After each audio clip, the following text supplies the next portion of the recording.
वैसे तो श्री हरि भगवान विष्णु जी ने अनेक अवतार लिए, लेकिन 10 अवतार प्रमुख हैं।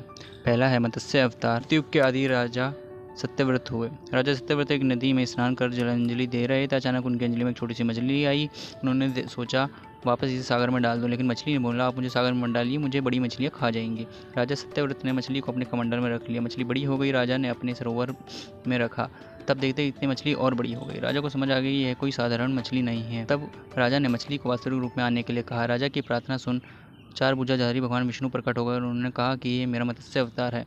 भगवान ने सत्यव्रत से कहा कि आज से 7 दिन बाद प्रलय होगी, तब मेरी प्रेरणा से एक विशाल नाव तुम्हारे पास आएगी। तुम सप्तऋषियों, औषधियों, बीजों व प्राणियों के सूक्ष्म शरीर को लेकर उसमें बैठ जाना।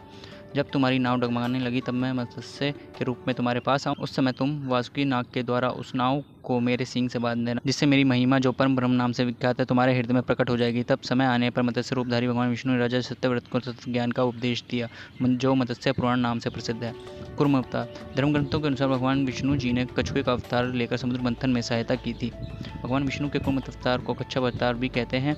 एक बार महर्षि दुर्वासा ने देवताओं के राजा इंद्र को श्राप देकर श्रीहीन कर दिया। इंद्र जब भगवान विष्णु के पास गए तो उन्होंने समुद्र मंथन के लिए कहा। तब इंद्र भगवान विष्णु के कहे अनुसार दैत्य व देवताओं के साथ मिलकर समुद्र मंथन करने के लिए तैयार हो गए। समुद्र मंथन करने के लिए मंदराचल पर्वत को मथानी एवं नागराज वासुकी को नेति बनाया गया। मंदराचल के नीचे कोई आधार नहीं होने के कारण वह समुद्र में डूबने लगा। यह देखकर भगवान विष्णु विशाल कछुए का रूप धारण कर समुद्र में मंदराचल के आधार बन गए। भगवान कुंभ की विशाल पीठ पर मंदराचल तेजी से घूमने लगा और इस प्रकार समुद्र मंथन समाप्त हुआ। वराह अवतार। धर्मग्रंथों के अनुसार भगवान विष्णु ने तीसरा अवतार वराह रूप में लिया। वराह अवतार से जुड़ी कथा इस प्रकार है कि पुरातन समय में दैत्य हिरण्याक्ष ने जब पृथ्वी को ले जाकर समुद्र में छिपा दिया, तब ब्रह्मा जी की आज्ञा से भगवान विष्णु वराह रूप में प्रकट हुए। भगवान विष्णु के इस रूप को देखकर सभी देवताओं और ऋषि मुनियों ने उनकी स्तुति की। भगवान वराह ने पृथ्वी को ढूंढना आरंभ किया। अपनी थूथनी की सहायता से उन्होंने पृथ्वी का पता लगा लिया और समुद्र के अंदर जाकर अपने दांतों पर रखकर वह पृथ्वी को बाहर ले आए। जब हिरण्याक्ष दैत्य ने यह देखा तो उसने भगवान विष्णु के वराह रूप को युद्ध के लिए ललकारा। दोनों में भीषण युद्ध हुआ। अंत में भगवान वराह ने हिरण्याक्ष का वध कर दिया। इसके बाद भगवान वराह ने अपने खुरों से जल को स्तंभित कर उस पर पृथ्वी को स्थापित कर दिया। धर्म ग्रंथों के अनुसार दैत्यों का राजा हिरण्याकशिपु स्वयं को भगवान से भी अधिक बलवान मानता था। उसने मनुष्य, देवता, पशु, पक्षी, न दिन न रात, न धरती, न आकाश, न अस्त्र, न शस्त्र से मरने का वरदान प्राप्त था। उसके राज में जो भी भगवान विष्णु की पूजा करता था उसको दंड दिया जाता था। उसके पुत्र का नाम प्रहलाद। प्रहलाद बचपन से ही भगवान विष्णु का परम भक्त था। यह बात जब हिरण्यकश्यप का पता चली तो वह बहुत क्रोधित हुआ और प्रहलाद को समझाने का प्रयास किया, लेकिन जब प्रहलाद नहीं माना तो हिरण्यकश्यप की बहन होलिका, जिसे अग्नि से न जलने का वरदान पड़ा था, वह प्रहलाद को लेकर दगदगती हुई अग्नि में बैठ गई। तब भगवान विष्णु की कृपा से प्रहलाद बच गया और होलिका जल गई।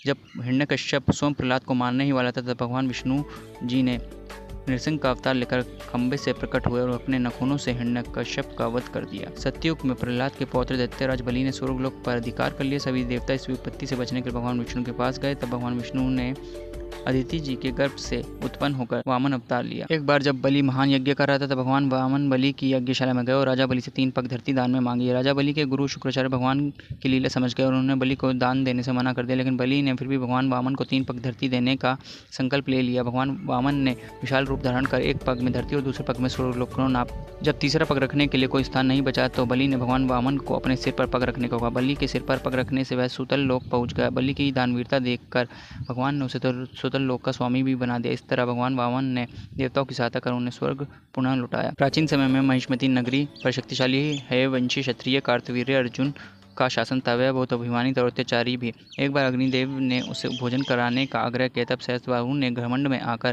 कहा, आप जहाँ चाहे भोजन प्राप्त कर सकते हैं, सभी मेरा ही राज है। तब अग्निदेव ने वनों को जलाना शुरू किया। एक वन में ऋषि आपस तपस्या कर रहे थे। अग्नि ने उनके आश्रम को भी जला डाला। इससे क्रोधित होकर ऋषि ने सहस्त्रबाहु को श्राप दिया कि भगवान विष्णु परशुराम के रूप में जन्म लेंगे और न सिर्फ सहस्त्रबाहु का बल्कि समस्त क्षत्रियों का सर्वनाश करेंगे। इस प्रकार विष्णु ने भार्गव कुल में महर्षि जमदग्नि के 5वें पुत्र के रूप में जन्म लिया और 21 बार धरती को क्षत्रिय विहीन कर दिया। त्रेता युग में राक्षस रावण का बहुत आतंक था। उससे देवता भी डरते थे। उसके वध के लिए भगवान विष्णु ने राजा दशरथ के माता कौशल्या के गर्भ से पुत्र के रूप में जन्म लिया।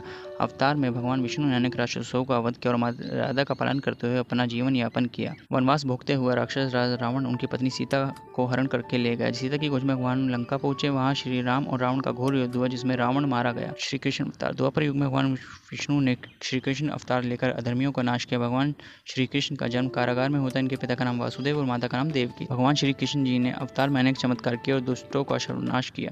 कंस का वध भी भगवान श्री कृष्ण के हाथों ही हुआ। महाभारत के युद्ध में अर्जुन के सारथी बने और दुनिया को गीता का ज्ञान दिया। धर्मराज युधिष्ठिर को राजा बनाकर धर्म की स्थापना की। भगवान विष्णु का ये अवतार सभी अवतारों में सर्वश्रेष्ठ माना जाता है। बुद्ध अवतार। धर्म ग्रंथों के अनुसार बौद्ध धर्म के प्रवर्तक गौतम बुद्ध भी भगवान विष्णु के ही अवतार थे, परंतु पुराणों में वर्णित भगवान बुद्ध देव का जन्म गया के समीप कीकट में बताया गया है और उनके पिता का नाम अजन बताया गया है। भगवान बुद्ध ने अहिंसा का मार्ग बताया था। कल्कि अवतार। भगवान विष्णु कलयुग में कल के रूप में अवतार लेंगे। कल्कि अवतार कलयुग व सतयुग के संधि काल में होगा। यह अवतार 64 कलाओं से युक्त होगा। पुराणों के अनुसार उत्तर प्रदेश के मुरादाबाद जिले के शंबल नामक स्थान पर विष्णुयश नामक तपस्वी ब्राह्मण के घर भगवान कल के रूप में जन्म लेंगे।